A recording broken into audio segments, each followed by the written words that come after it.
The contents of this podcast reflect the views and opinions of the host and do not constitute medical advice.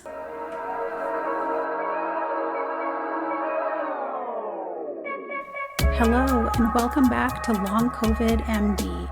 I'm your host, Dr. Zeest Khan, a licensed and board-certified physician navigating recovery from long COVID. Recently, there was a U.S. Senate committee hearing on long COVID. Several brave patients and scientists advocated in front of senators for continued and improved research funding so that we can find treatments and ultimately a cure to long COVID. Today, I'm going to tell you all about it. I'm going to explain what this Senate committee is, who is on it, who testified, what was said, and I'm going to provide some context. So we're going to learn together here. We're going to get up to date and up to speed. Now, not all of us can be long COVID political advocates, but all of us are affected by legislation that is or is not passed by Congress. So this is important information. Buckle in, get cozy, and let's get started.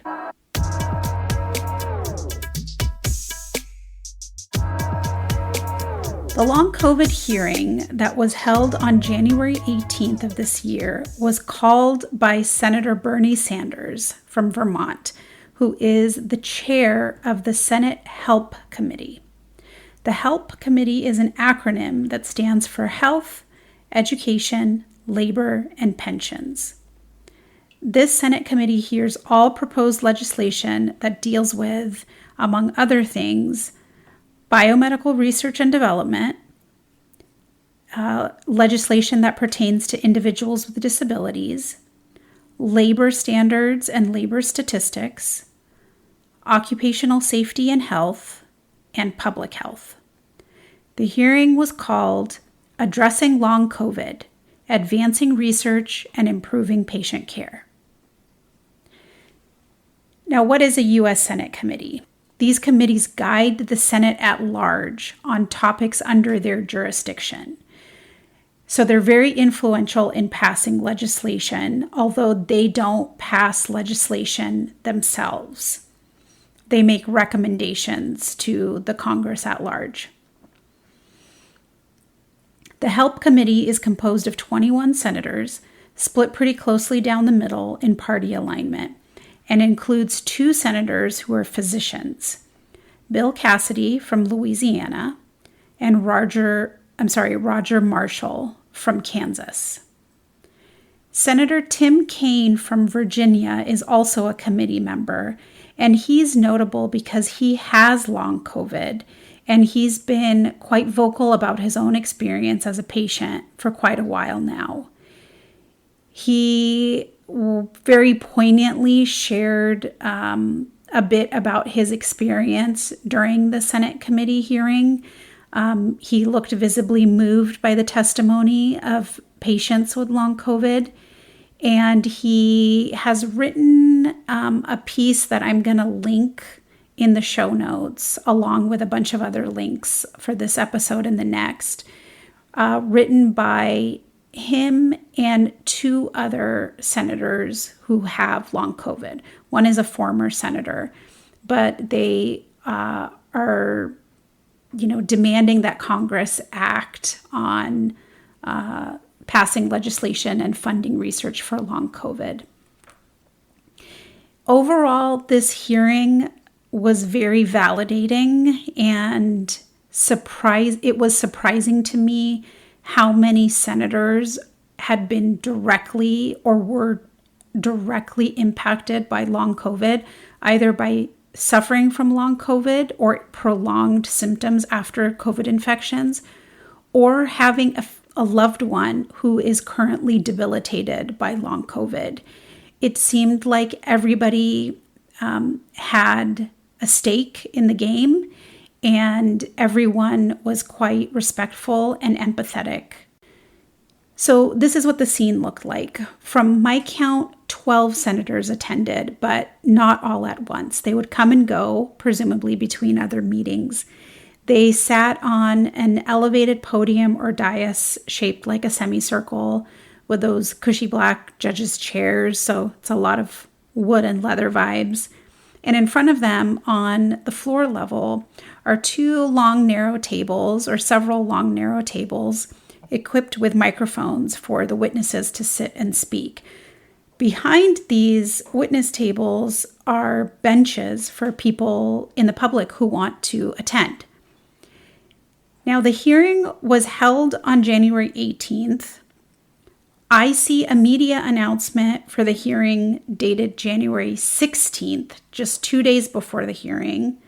Another source informed me that it was announced January 11th. I don't know how much actual lead-up time there was, but long COVID patients or long COVID advocates really showed up and represented. The room was at capacity, and there was an overflow area filled with attendees. There were many masks in the audience. There were many people wearing turquoise blue t-shirts representing an effort called Long COVID Moonshot. I'm going to talk about Long COVID Moonshot and other players in the advocacy realm in the next episode. I'll dive a little bit deeper into Long COVID Moonshot and also into Long COVID Action Project. Two representatives from Long COVID Action Project protested the hearing during the opening statements. It wasn't for very long, but they were holding very large banners, and much of the coverage of the hearings has pictures of the protesters. Both of these groups are asking for commitments from the U.S. government to find a cure to long COVID, but they have different demands and a different approach. So if you want to learn a little bit more about them, listen to the next episode. Overall, the turnout was really good. It was visually effective. The hearing felt urgent. It was really awesome. Like I said, the hearing was really validating for those of us with long COVID because many of us have been questioned or doubted. Time and again in this hearing, long COVID was discussed as fact.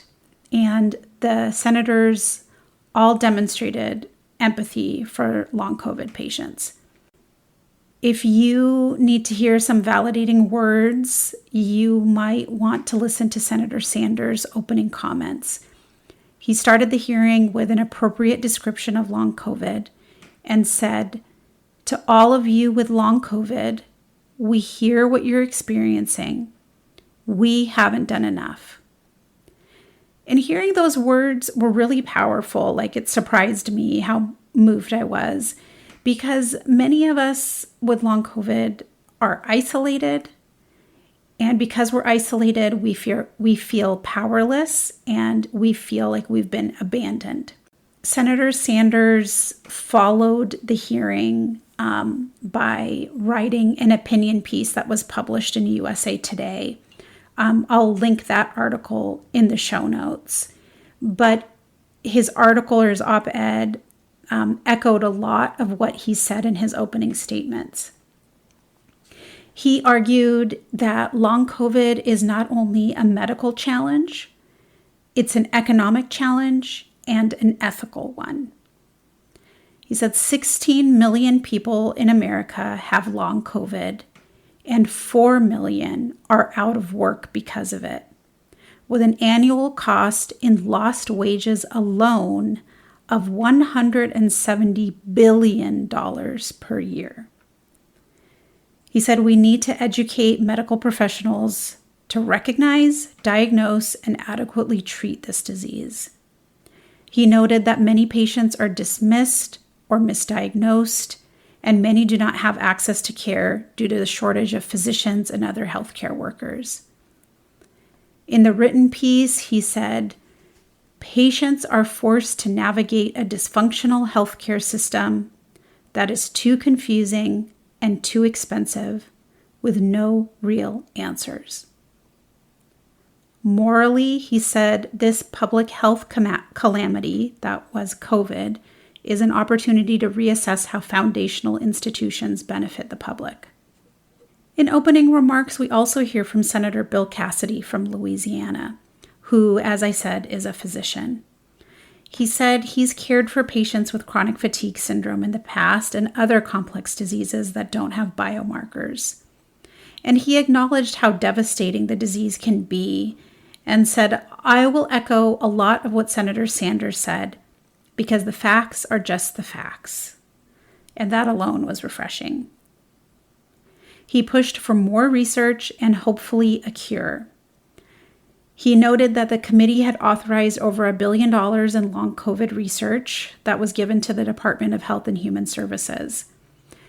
So this $1 billion he's referring to was actually $1.15 billion and established the Recover Initiative. The Recover Initiative was referred to several times in the hearing, so I'll talk about it a little bit now, and if you want to hear a deeper dive into Recover and some of the other sources of long COVID research funding in the U.S., you can listen to the next episode. So Recover stands for Researching COVID for Enhanced Recovery. It was a project established in February 2021 and was intended to study long COVID. That money was distributed pretty widely and subsidized research of different sizes and different topics, quite frankly. By now, the money has been allocated and spent, but no effective clinical treatments have come out of it. Arguably because the funds were focused on observational studies and not enough funding was spent on treatment trials. Senator Cassidy made reference to another source of funding, the Pandemic and All Hazards Preparedness Act. This is called PAPA for short. We love our acronyms. So he said that PAPA now includes funding for long COVID research. So briefly, PAPA was established in response to the 9/11 attacks to ensure the country's infrastructure could handle any future emergencies. It funds government agencies and private sector companies, including hospitals. What Senator Cassidy was referring to was the fact that PAPA was renewed by Congress in 2023 and now includes money earmarked for long COVID research. After the opening statements, patient testimony began. Now, before I summarize what each of the witnesses said, I want to commend all of them and thank all of them for their effort and their courage. They literally put their health on the line to testify to Congress on our behalf.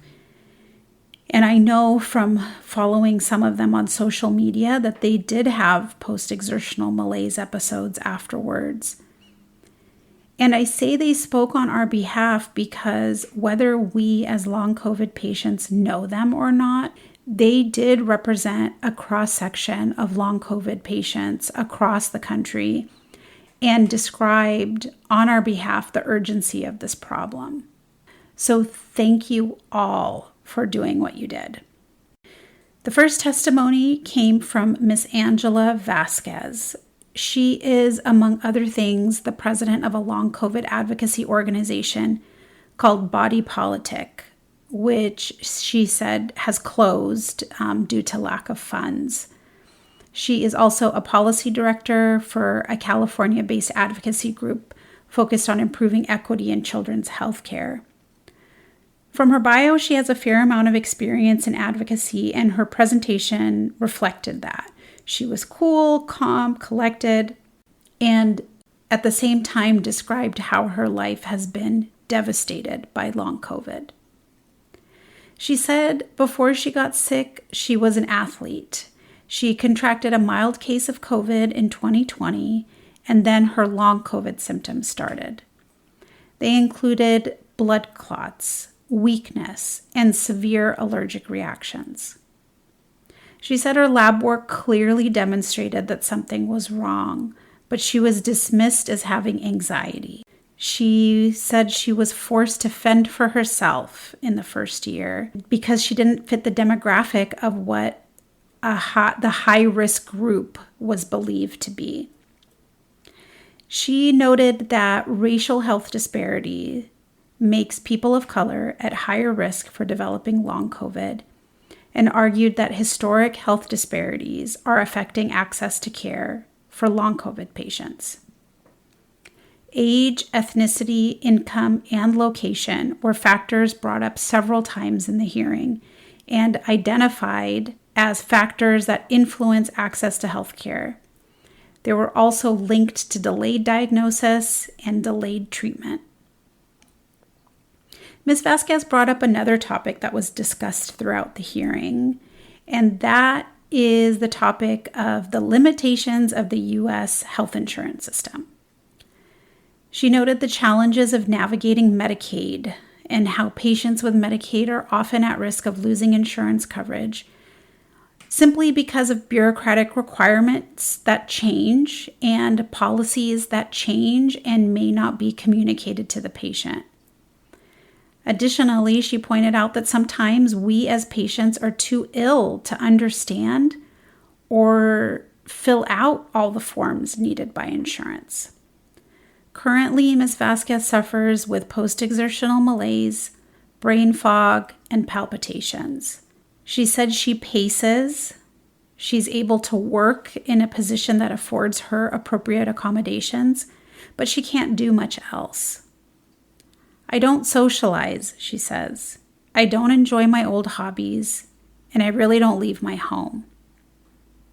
She brought up the historical and present struggles of patients with myalgic encephalomyelitis and chronic Lyme, connecting their experience to ours, and used HIV as an example of a medical crisis in our country that was successfully navigated once we understood that it required urgent and concerted effort from the government. In her closing remarks, she referred to long COVID moonshot. And the next witness was Ms. Rachel Beal from Southampton, Virginia. Ms. Beal worked as a human resources director until she became disabled with long COVID nearly 3 years ago. She spoke on the tremendous challenges of maintaining work and navigating Social Security disability. She had a really powerful testimony that resonated with me because she, like me, was a working mother to 2 children, and like me, has been unable to work or function well since falling ill with COVID. After her fatigue and pain symptoms started, her doctor recommended she take off work for at least 2 weeks. A few months later, when her symptoms didn't resolve, her doctor diagnosed her with long COVID. That was in 2021. Like many of us, she was very worried about losing her income and her job. And although she tried, she couldn't tolerate even part-time work. She transitioned to long-term disability and ultimately lost her job. She said she wakes up every day tired, nauseous, and dizzy. She's fatigued and has cognitive impairment. She gets depressed. She was diagnosed with fibromyalgia as well, and her pain is very difficult to manage. She told the senators that even though she has insurance, her medical bills are adding up and taking a toll. Currently, Ms. Beal says she plans everything around her symptoms. When she talked about her kids and how they've become accustomed to her being sick, I could really relate to that. It's very discouraging. The transition that your family has when you acutely get sick is one thing. It's a challenge to deal with, but there's a different type of sadness that comes with your kids not questioning it anymore. She said if a special event's coming up, like a birthday, she has to plan well in advance to optimize her chance of being able to participate. and she knows she's going to crash afterwards, sometimes for weeks. We've gotten used to this lifestyle, she said. This might be as healthy as I get. She urged the senators for more research into long COVID, although she's currently worried that she may never recover because she's been ill for so long. Ms. Nicole Heim, also from Virginia, spoke next, and she represented her 16-year-old daughter who has long COVID. She also had really powerful testimony, and I can just tell she has been a tireless advocate for her daughter. So Ms. Heim's daughter contracted COVID at the age of 14, and a month later required emergent hospitalization for hypoxia, shortness of breath, and a significantly elevated heart rate. She also had what sounded like frightening muscle cramps. Currently, her daughter suffers from debilitating fatigue, nausea, pain, and also depression. Her daughter was able to access care at Children's National Hospital in Washington, D.C., which has a long COVID clinic.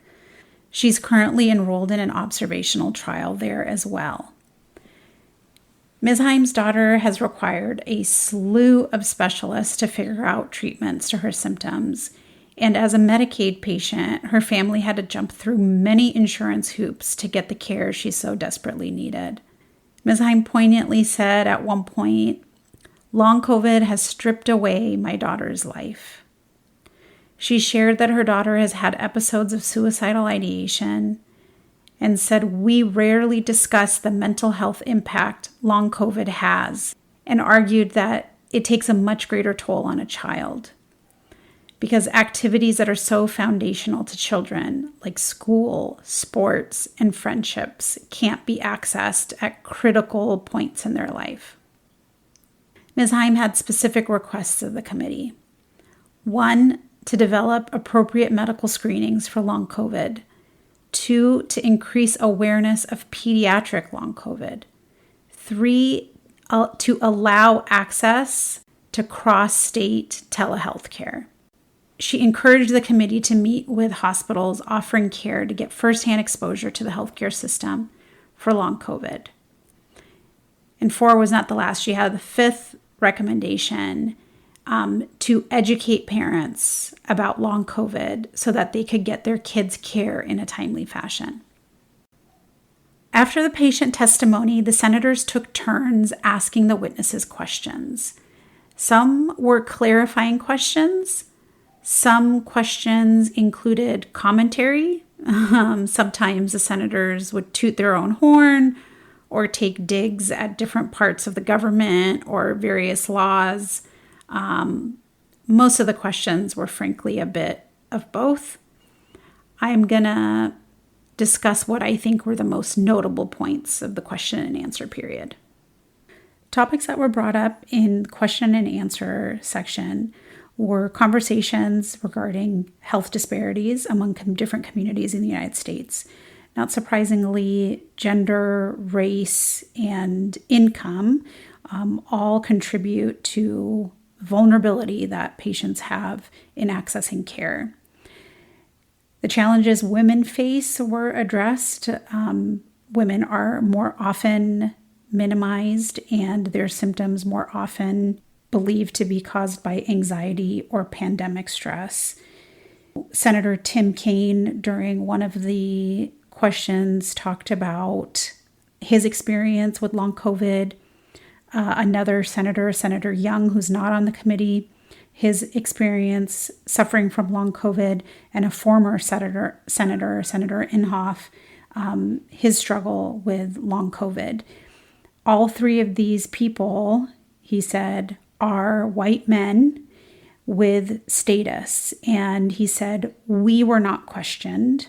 Our symptoms were not questioned. And we know that that's not the case for women oftentimes. And so the 3 of them wrote an opinion piece urging Congress to act on long COVID, and Senators Kaine and Young co-sponsored a bill advocating for long COVID research a while back. I will link both of those in the show notes. So other health disparities, One big issue is transportation. It is difficult to access long COVID clinics. It is difficult to travel. It is a significant undertaking. And one of the witnesses said, my time is probably better spent resting than it is traveling sometimes, but often I have no other choice. The situation is worse for those who live in rural settings and have very limited access to care and must travel very long distances. The Senator Murkowski from Alaska in particular was talking about, not everyone can afford a plane ride every time they need to access care. So conversations around telemedicine and the importance of telemedicine, both in patient care and in physician education, was talked about. There was a conversation around insurance, both private insurance and Medicaid. There was also a conversation around Social Security disability. In terms of insurance, out-of-pocket costs can be tremendous, even if you are insured.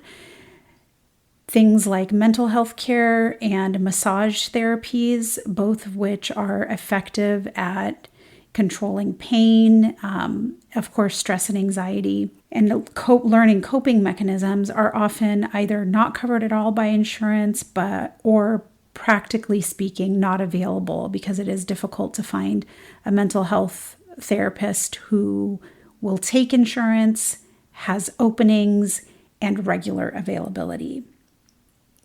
There is also a tremendous amount of paperwork involved in prior authorizations and navigating insurance.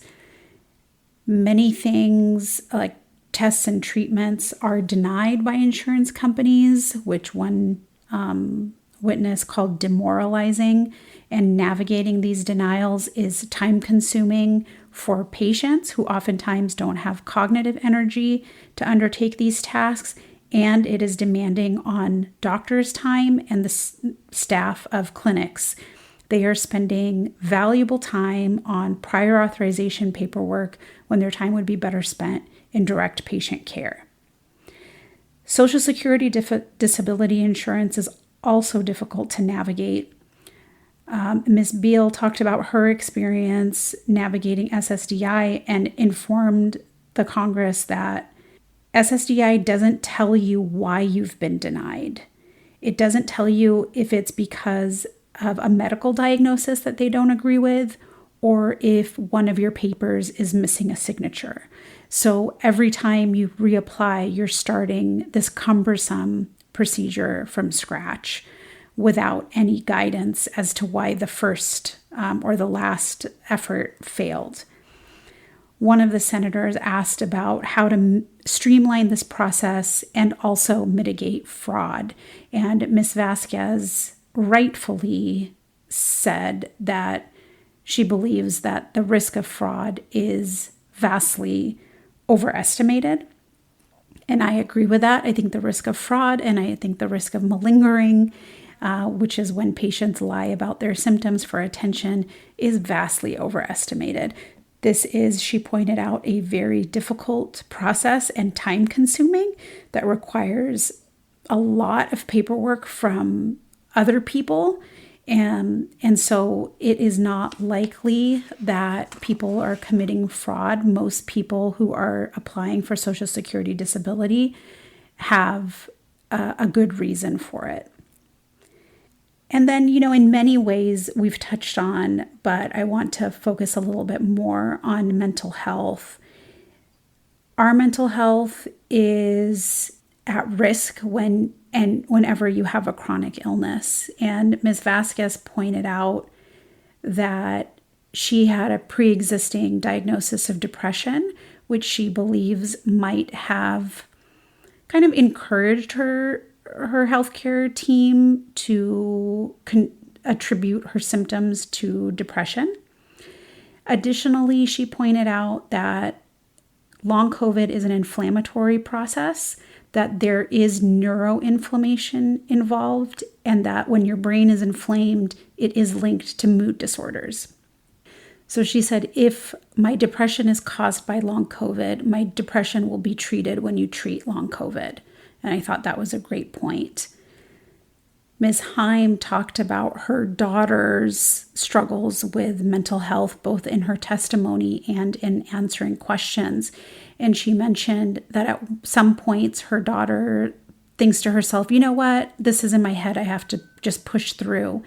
And she pointed out that this is not a disease that you can push through. Actually, the more effort you make, if it is misguided effort or just brute force, the more you are likely to be put back in your recovery.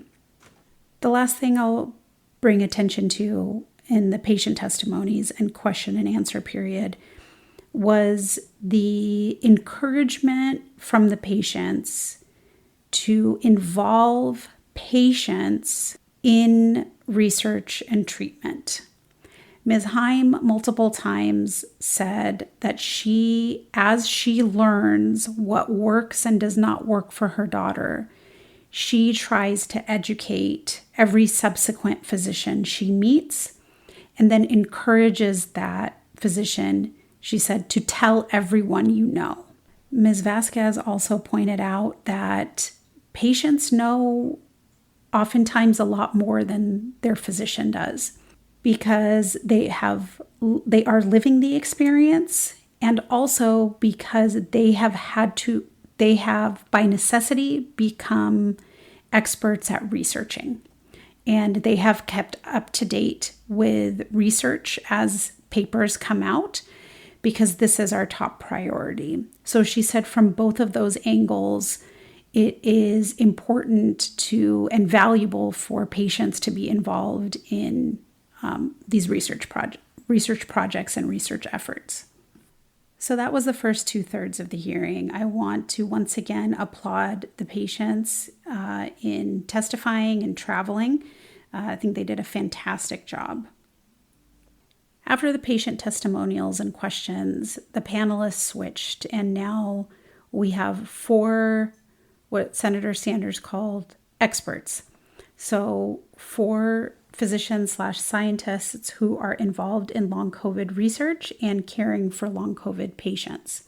They had the same format where each of them read a testimonial and then answered questions posed by the senators. This part of the question and answer period was a little more assertive, I'll say, than the senators were with the patients.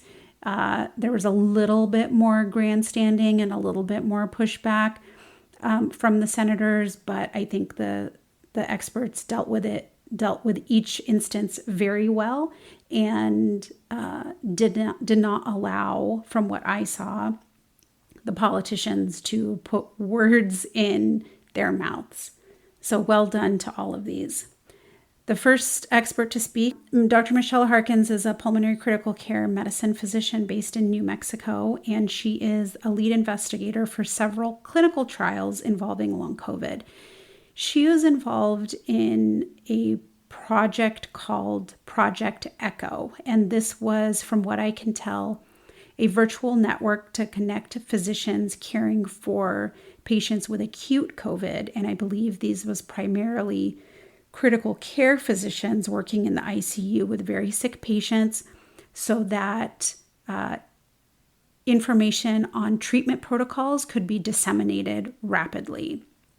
Because if you remember, or maybe you are or are not aware, during the acute COVID crisis, we as physicians were connecting with each other by phone and online to learn what other people were doing successfully in treating acutely ill COVID patients.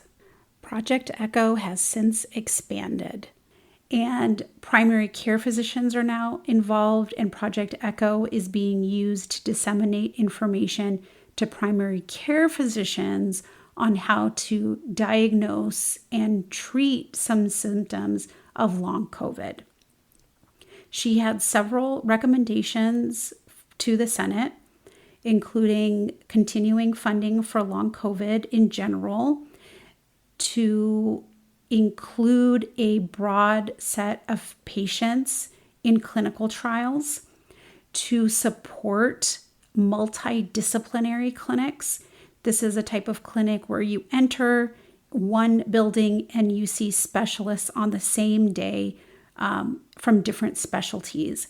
There are limitations currently on this kind of model, which is one that we as long COVID patients would really benefit from. One of the limitations is insurance reimbursement. It sounds like it is currently difficult to get reimbursement when one patient sees more than one physician in one clinic on the same day. She also argued that we need to prevent recurrent COVID infections. We need to prevent the occurrence of acute COVID infections. I think this was vital, and this was a message that was echoed by at least one of the other experts and is, as we know, quite important. She suggested that by expanding an investment in long COVID, in funding multidisciplinary clinics, in expanding investment in telehealth, we could be building an infrastructure that could be useful for whatever the next pandemic is. And the next expert echoed a lot of this. The next expert was Dr. Ziad Al-Ali, a physician scientist at the University of Washington in St. Louis. He has been involved in long COVID research for quite some time. He was one of the physicians who presented at UCSF Grand Rounds. Again, that's episode 6. So you can listen to more details about his research there. But he informed and educated the senators that long COVID is a multisystemic disorder that can affect people across their lifespan, so at any age and any demographic group. He said the burden of this disease is on par with the burden of disease of heart disease and cancer. Burden of disease or burden of disability is a way to measure the cost of having this disease or disability. The cost to you as an individual who has the disease and the cost to the society in which you live. It reflects not only economic losses, but impacts on society, politics, the environment. So what Dr. Al-Ali said was pretty powerful, that the burden of disease that long COVID exerts is on par with that of heart disease and cancer. He pointed out again that you can get long COVID after any COVID infection. Because you survived one COVID infection without developing long COVID does not mean that you are spared from developing long COVID after a subsequent infection.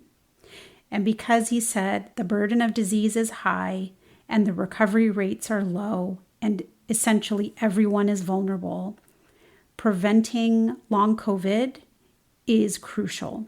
And preventing long COVID is best done by preventing COVID infection.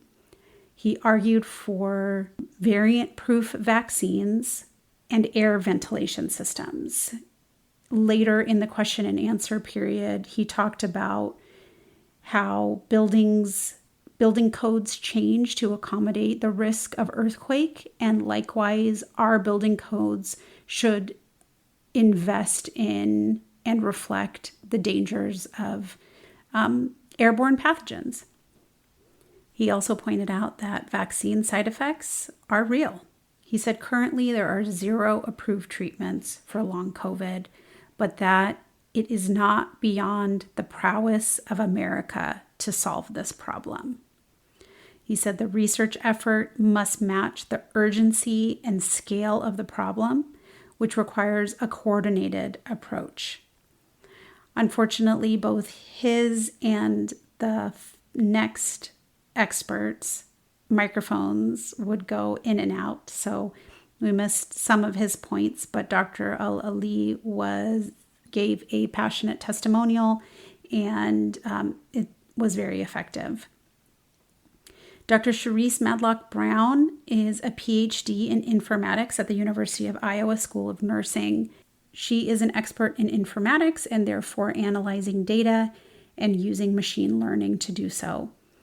She also said that long COVID is severely underdiagnosed and pointed to demographic disparities in long COVID diagnosis. It sounds like her area of expertise has been in analyzing data to look for trends. And one of the trends that she communicated was that patients who were female, white, non-Hispanic, and who lived in affluent areas were more likely to get a long COVID diagnosis than patients in other groups. She recommended that we build on existing data from the research on myalgic encephalomyelitis. She also called on long COVID Moonshot. She recommended more clinical trials to identify phenotypes of long COVID patients. And we talked a little bit about this in Dr. Akiko Iwasaki's presentation at UCSF Ground Rounds. She wants an improvement in diagnosis and treatment accessibility. She thinks underserved communities should have more funding. And she talked about ways to possibly organize and link data from different systems. And the last expert was Dr. Tiffany Walker. She is an internal medicine physician at Emory University in Atlanta, specifically Grady Hospital.